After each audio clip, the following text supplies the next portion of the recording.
Flylady Diane here, and welcome back to day 17 of the Flylady's 31 baby steps. As always, if you're just finding these videos now, don't worry, you're not behind. Just go back to day number 1. I'll put a link in the comments and follow the baby steps from there. All we want you to do is, we don't want you to know everything about the Flylady system. You don't need to know everything about the Flylady system to see results from it. So we're just going to take it from day 1 and keep working forward. Now, if you've been with us through the 17 days, hooray! Can you believe we're already on day 17? The last couple of days we have been talking about a new part of our morning routine, which is making the bed. And I've had a few questions about that, which is great. There are no silly questions. What you have to remember is that you make the Flylady system work for you. You fit it to suit your family, your lifestyle. These are just outlines of how we can get rid of the chaos in our life and get the place more clean. So in the morning, in the Flylady guidelines, outlines, it says, make the bed as soon as you get up in the morning, as soon as your feet hit the floor. If it's an issue for you of not airing the bed, go ahead and air the bed. There's no problem with that. Sometimes I get out of bed, I go and get dressed, I take my shower, I'm in the bathroom, and then once I've dressed to shoes, got my clothes on, fixed my hair and face, and yes, by the way, I've got my shoes on. I hope you've got your shoes on too. Then I go back into the bedroom and make the bed. So don't say to yourself, no, I can't make the bed because X, Y, Z. Just do it, but make sure that you're not using it as an excuse to not make the bed at all.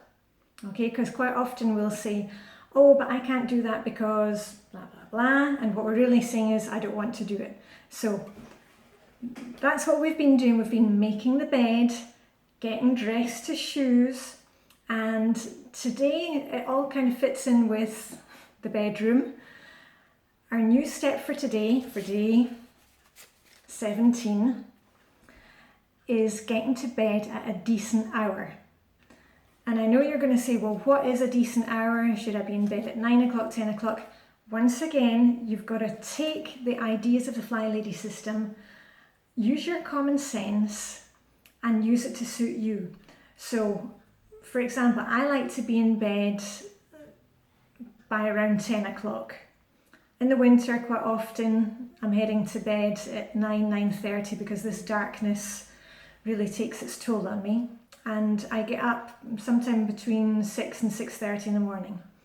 Maybe you're different. Maybe you can survive on less sleep.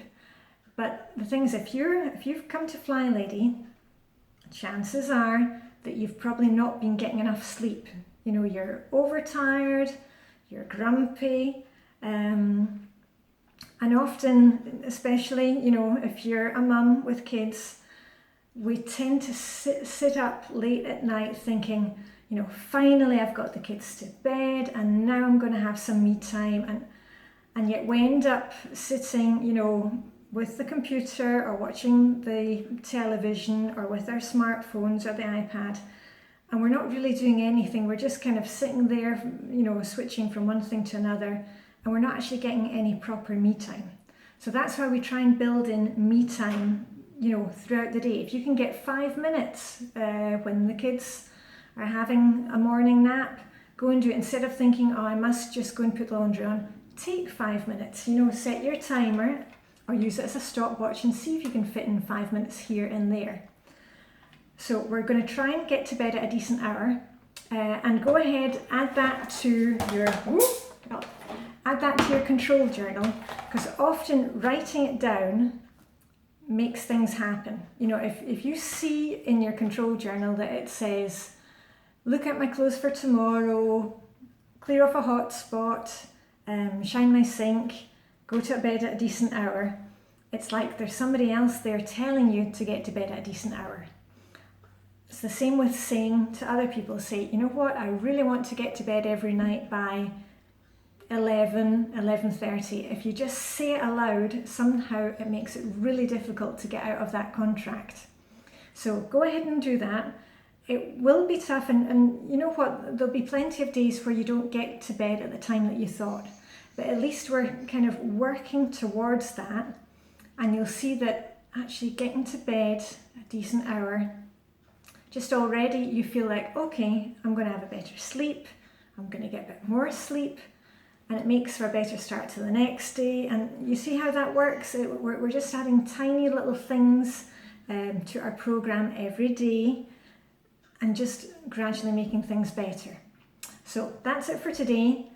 Day 17, we're going to try and get to bed at a decent hour. Well, there is no try, it's do or not do, there is no try, or whatever Master Yoda said. Just say to yourself, tonight I'm getting to bed early, and don't leave your evening routine too late. Remember, get your evening routine done. Ideally, I like to do it as soon as we finish dinner. I clean up the kitchen, I get my clothes out for tomorrow, and then I change into my fluffy slippers, and then I'm able to enjoy the rest of the evening. So don't leave that too late.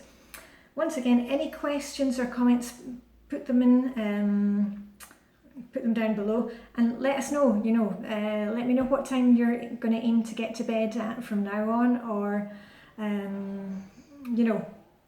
let's keep each other accountable here, because that is what is going to make you stick with these baby routines.